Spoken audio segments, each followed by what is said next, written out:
అన్నారు. అట్లా ఎందుకు ఆపనివ్వట్లేదు ఎదిగా అంటే, మీరు అందరూ మేము వెళ్ళి పోలీసులకి ఎదురు నిలబడతాం అన్ని అంటే కూడా నేనేం చెప్పాను, నాన్న గొడవలు పడొద్దు, గొడవలతో ఏది అవ్వదు, దేవుడు ఉన్నాడు, నేను నమ్మిన మీరందరూ ఉన్నారు, దేవుడు ఉన్నాడు నాకు. కానీ అట్లా చెప్పానంటే బతిమలాడుకోవాలి కానీ అట్లా ఇది చేయకూడదు కదా అని చెప్పి సార్ వాళ్ళని బతిమలాడుకున్నాం, నాన్న అట్లా చేయొద్దు నాన్న అని చెప్పి వాళ్ళకి చెప్పాను కదా. అంటే మీరు పోలీస్ స్టేషన్ పోయి పోలీసులను బతిమలాడారు? అక్కడనే బతిమలాడాను. కానీ బతిమలాడాక ఒక పెద్ద ఆయన ఉన్నారు కదా, దాంట్లో పేర్లు నాకు తెలియదు, పెద్ద ఆయన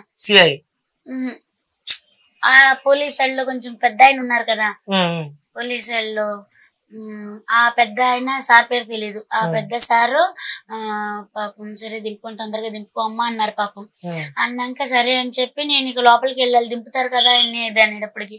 నేను వెళ్తే మళ్ళీ ఆయనకాలు వచ్చేసారు మీరందరూ. వచ్చేసినాక అప్పుడు ఈ లోపలేమో బాబుని కొట్టి వ్యాన్ తీసుకెళ్లిపోయారంట. బాబుని పోలీసు వాళ్ళు కొట్టారా? అలా గుంజి వ్యాన్ తీసుకెళ్లారట.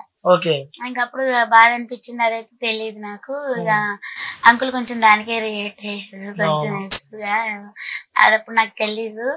కాకపోతే ఇక ఏంటంటే తీసుకెళ్లారు, కొట్టకుండా కూడా తీసుకెళ్తే బాగుండేది. ఇక అది కొంచెం ఇది అనిపించింది.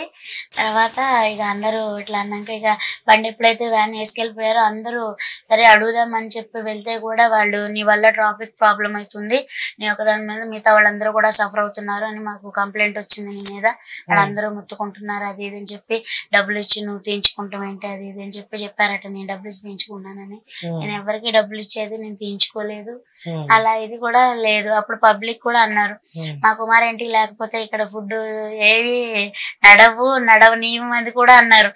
అది తప్పు కదా, అలా అనొద్దు. నా పబ్లిక్ అయితే అదే చెప్తాను. అవునమ్మా, అంటే ఈ రోజు కూడా నేను అదే స్పాట్ కి వెళ్ళినా నేను. సో మీరు ఎక్కడైతే ఫుడ్ పెడతారో అక్కడ చాలా మంది వచ్చారు, కుమార్ అంటే ఫుడ్ లేదని చెప్పి అక్కడ వెతుకుతున్నారు.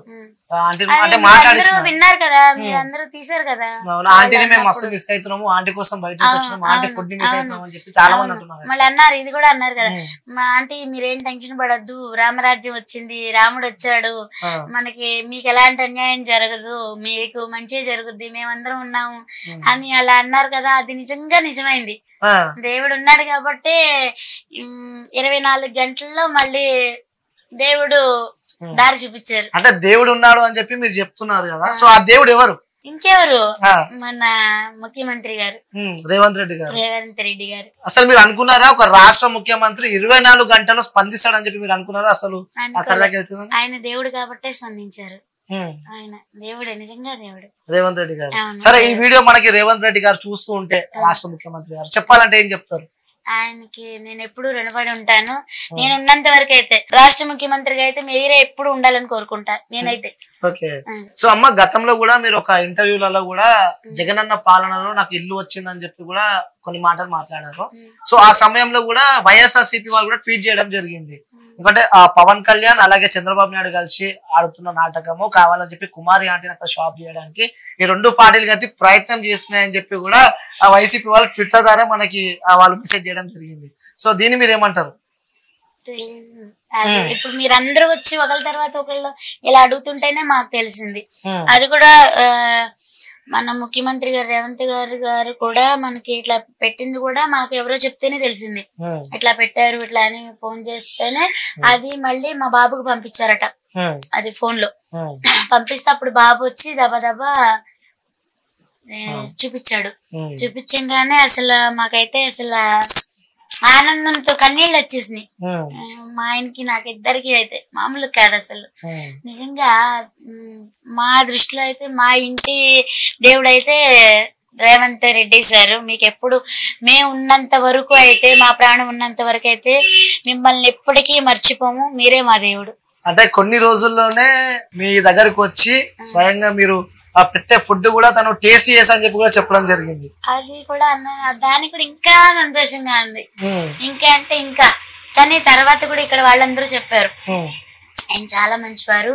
మీరు వీడియో తీస్తుండగానే కూడా నా దగ్గరికి వచ్చారు కదా అందరూ, వచ్చి అందరూ అంటున్నారు కదా ఆయన చాలా మంచివారు, అసలు ఫ్రెండ్లీగా ఉంటారు ఎవరితోటైనా సరే ఏదో అంటారు, మీరు ఎంతో అదృష్టం చేసుకున్నారు. ఆయన ఇంతేను కదా, ఆయన అసలు ఆయన నేచరే అంతంట, ఎవరైనా సరే విధిగా ఉండారట, అంటే వచ్చేస్తారంట ఎవరికైనా సరే అని చెప్పి ఇక్కడ వాళ్ళందరూ వచ్చి సంతోషం చాలా అంటే సంతోషం. దీనిపై మీరేమంటారు? వైఎస్ఆర్సీపీ ట్వీట్ పై ఏమంటారు? అంటే పవన్ కళ్యాణ్ చంద్రబాబు నాయుడు కలిసి అక్కడ నుంచి షాప్ తీసేపించారని చెప్పి కూడా ట్వీట్ చేయడం జరిగింది. వైసీపీ వాళ్ళు స్వయంగా అఫీషియల్ పేజ్ అది, అక్కడ నుంచే ట్వీట్ రావడం జరిగింది. అంటే తెలీదు అది ఇదిగా, అంటే అది అంటే ₹1,00,00,000 ఉంది నా పేరు మీద, అదే ఫ్లాట్ ఉంది, ₹1,00,00,000 ఫ్లాట్ ఉంది, మళ్ళీ బెంచ్ కార్ ఉంది అని చెప్పి పెట్టారట, సోషల్ మీడియాలో పెట్టారట. దాని గురించి మీ మీడియా వాళ్ళే అడిగారు, ఎవరో పేరు తెలియదు నాకు, అడిగితే అప్పుడు చెప్పాను, నా పేరు మీద అయితే ఏమి అంటే ఏమీ లేవు, నా ఆధార్ కార్డ్ నెంబర్ కూడా ఇస్తాను, తీసుకుని మీరు చెక్ చేసుకోండి.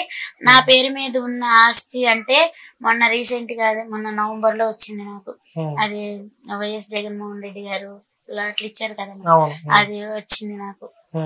సో అలా పేరు చెప్పగానే ఈ ఇద్దరు కలిసి అలా లేకుండా చేశారు అని చెప్పి అంటున్నారు వాళ్ళు. దానికి మరి అంటే నా పేరు మీద ఉన్నదైతే అదే, నాకు పేరు మీద ఉన్నదైతే ఆస్తి. సో అంటే ఆ కుమారి ఆంటీ వైరల్ అయిన తర్వాత కూడా చాలా సంపాదించింది. అంటే మనం ఒకరు ఎదుగుతుంటే శత్రువులు కూడా ఎక్కువ మంది ఉంటారు.